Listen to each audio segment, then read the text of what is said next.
Accueil et introduction, bienvenue dans notre nouvelle vidéo. Aujourd'hui, place à une star discrète des 70s, la Suzuki GT 550.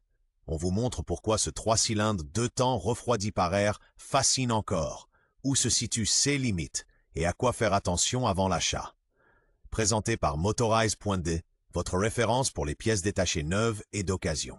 La GT 550 allie le tempérament décontracté des longues distances au punch typique du 2 temps, avec une particularité, 4 silencieux chromés, alors qu'elle n'a que 3 cylindres. L'échappement central alimente 2 pots, et cela signe autant sa silhouette élancée que sa sonorité culte. Ajoutez 3 carburateurs indépendants, un graissage séparé fiable et un déflecteur d'air de refroidissement au-dessus de la culasse. En bref, une moto qui affiche sa technique sans crier et qui, bien entretenue, sait encore surprendre aujourd'hui. Histoire et évolution.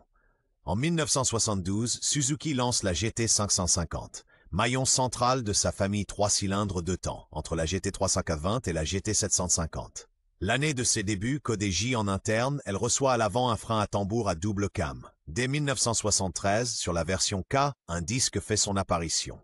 De L, M, A jusqu'à B, 1967, les ingénieurs affinent le réglage des carburateurs, optimisent l'admission et introduisent, selon les millésimes, un allumage électronique PEI sans contact, ainsi que le système SRIS, qui réduit les accumulations d'huile dans le bas moteur. En Amérique du Nord, le modèle est commercialisé sous le surnom Indy et séduit par sa tenue de route très sûre et son fonctionnement raffiné. Reste emblématique, la coiffe qui canalise le flux d'air au-dessus des culasses, la marque de fabrique Suzuki de l'époque. Ainsi, la GT 550 s'impose comme une alternative équilibrée, moins imposante que la 750 à refroidissement liquide, nettement plus douce que bien des bicylindres et dotée d'une signature sonore à 3 voix bien à elle. Caractéristiques techniques. Sous le réservoir, un 3 cylindres en ligne 2 temps de 543 cm. Chaque cylindre a son propre carburateur Mikuni, tandis que la lubrification est confiée au système CCI de Suzuki, qui alimente précisément paliers de vilebrequin et piston. Plus besoin de mélange. Le refroidissement reste par air, assisté par un capot de guidage au-dessus de la culasse. Données constructeurs, environ 50 à 7500 Tm/min. En pratique, une vitesse de pointe d'environ 170 à 175 km/h. La boîte à 5 rapports passe la puissance à la transmission par chaîne. À l'avant, un simple disque à partir de 1973, à l'arrière, un tambour. Le cadre double berceau en acier assure la stabilité. Typique, roue avant de 19 pouces et arrière de 18 pour un bon maintien en ligne droite. Un détail qu'on n'oublie pas, malgré 3 cylindres, 4 silencieux chromés latéraux. L'échappement central est scindé. Selon les millésimes, allumage électronique PEI sans rupteur, auparavant 3 rupteurs séparés, vis platinées. Design et ergonomie. La GT 550 fait de la technique un style. Un réservoir en goutte d'eau au profond renfoncement pour les genoux, des garde-boue chromés et un cockpit sobre dominé par un grand contour en définissent la signature. Le capotage au-dessus de la culasse ne frappe pas seulement le regard, il canalise l'air de refroidissement précisément sur les chambres de combustion, un détail typique de l'époque mais pleinement fonctionnel. La longue selle biplace au rembourrage plat et le large guidon chromé offrent une position de conduite détendue et droite. Des repose-pieds placés au centre ménagent les genoux sur les longues étapes. Selon l'année, le tableau de bord propose un indicateur de rapport engagé, étonnamment pratique au quotidien. La selle basculante dévoile le compartiment à outils, tandis que les caches latéraux arborent des emblèmes GT en relief. S'y ajoutent 4 silencieux fins et élégants qui allongent visuellement la ligne sans l'alourdir. Résultat, une machine accessible, fine entre les genoux et étonnamment apte aux longues distances. Comportement routier et usage au quotidien. Au guidon, le 3 cylindres montre combien un 2 temps peut être soyeux.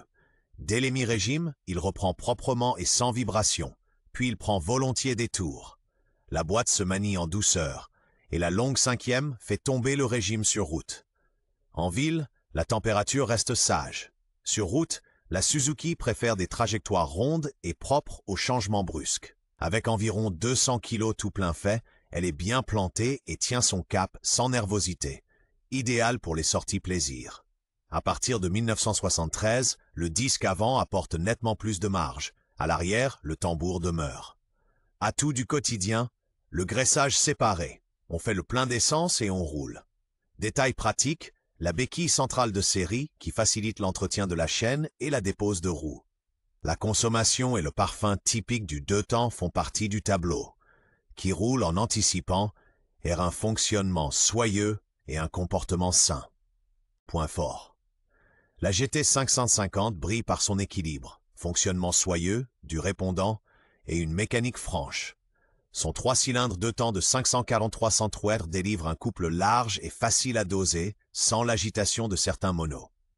La lubrification séparée simplifie le quotidien, finit les corvées de mélange, et le déflecteur d'air au-dessus de la culasse stabilise la température en usage soutenu. Atout technique, selon les millésimes, le système SRIS renvoie l'excédent d'huile du carter vers l'admission, réduit la fumée au ralenti et préserve les chicanes des silencieux. S'ajoute une ergonomie taillée pour la longue distance, selle, guidon, repose-pied, qui vous porte des heures durant. Le poste de pilotage est limpide. Sur les derniers millésimes, l'indicateur de rapport aide à garder le triple dans sa zone idéale. Et surtout, cette signature à 4 pots d'échappement, visuelle comme sonore, un vrai signe distinctif parmi les classiques. Faiblesses et problèmes récurrents. L'âge se fait sentir. Des joints spi de vilebrequin durcis provoquent des prises d'air ou l'aspiration d'huile de boîte, fumée bleutée sur un échappement et niveau d'huile de boîte en baisse, signe d'alerte. La pompe CCI et ses clapets anti-retour peuvent laisser refluer l'huile avec les années. Elle s'accumule alors dans les bas moteurs et au démarrage, c'est le panache assuré.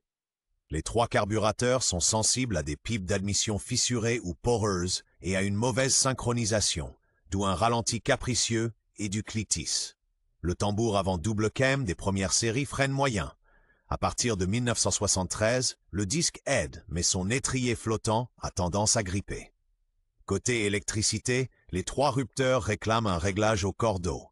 Des condensateurs faiblards entraînent des ratés d'allumage. Détail pratique mais piégeux. Fissure ou support desserré de la coiffe de culasse génère vibrations et bruit de prise d'air. À cela s'ajoutent souvent des chicanes d'échappement engluées d'huile, un régulateur d'alternateur paresseux et des durites d'huile craquelées. Bref, une mécanique robuste, mais qui ne vaut que par la qualité de son entretien et de son étanchéité. Accessoires et options de personnalisation. Pour sublimer la GT 550, le choix ne manque pas. Des solutions contemporaines et réversibles.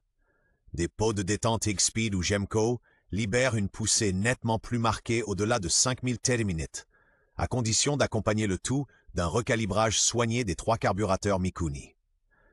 La boîte à air d'origine maintient un milieu de régime plus stable que des filtres ouverts. Côté freinage, une Durite Aviation à l'avant et des plaquettes modernes s'imposent. Les premières versions à tambour peuvent être converties au disque des millésimes suivants avec des pièces d'origine. Pour la partie cycle, des ressorts de fourche progressifs et des amortisseurs Hagon apaisent le châssis. Des pneus comme les Bridgestone BT46 collent bien à son caractère. Côté électricité, un kit Vape Power Dynamo remplace rupteur et charge faiblarde par un allumage sans entretien et un 12 watts costaud pour optique H4 ou module LED. Pour voyager, un porte-bagages d'époque et des valises Cruiser la rendent prête au long cours. Un guidon plat type Euro et des repose-pieds réglables affûtent l'ergonomie sans trahir l'ADN du triple. Cote et critères d'achat. La GT 550 reste encore abordable, mais sa valeur grimpe nettement. Des exemplaires prêts à rouler se négocient souvent entre 4500 et 6500 €, tandis que des motos très originales, avec silencieux non bricolés, atteignent 8000 à 10 000 €. Veille à la complétude et au bon fonctionnement du capot de culasse Ramer et de la pompe à huile CCI, 2 éléments qui pèsent sur la valeur. Pour obtenir environ 50 sèches, il faut une rampe triple bien synchronisée. Un ralenti irrégulier trahit souvent une prise d'air ou des joints spi, souvent ceux de vilebrequin durcis. À vérifier absolument. Durite d'huile craquelée, étrier de frein avant grippé, chicane d'échappement gorgée d'huile. Un jeu complet de 4 silencieux d'origine est rare et peut dépasser 1200 €. L'allumage à 3 rupteurs est conforme à l'origine. Un allumage électronique discret améliore l'usage au quotidien, mais peut rogner la prime à l'authenticité. Les importations US Budget Indie séduisent visuellement et sont souvent moins chères. L'essentiel, ce sont des numéros concordants et un millésime cohérent. Conclusion et recommandations d'achat. Si vous cherchez une Suzuki 2 temps classique douée au quotidien, le triple de moyenne cylindrée est le point idéal.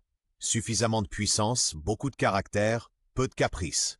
La GT 550 allie des relances en douceur à un fonctionnement soyeux, reste imperturbable sur route et impose son style avec sa signature à 4 pots. Conditions du bonheur. Joint speed de vilebrequin étanche, pompe à huile correctement réglée, carburation saine et frein avant en bon état. Un échappement d'origine et un capot de culasse Ram Air intact font grimper la cote. Des pièces manquantes ou rouillées font très vite monter la facture à 4 chiffres. Pour les épicuriens qui préfèrent enrouler que brusquer, c'est un choix qui vaut la peine. Plus routière que ses contemporaines sportives, plus maniable que la grande sœur Water Buffalo. Notre recommandation: achetez la meilleure base possible, la plus complète, prévoyez des joints neufs et un service de freinage, et profitez d'un classique dont le flegme s'entend et se ressent à chaque kilomètre. Présenté par Motorize.de.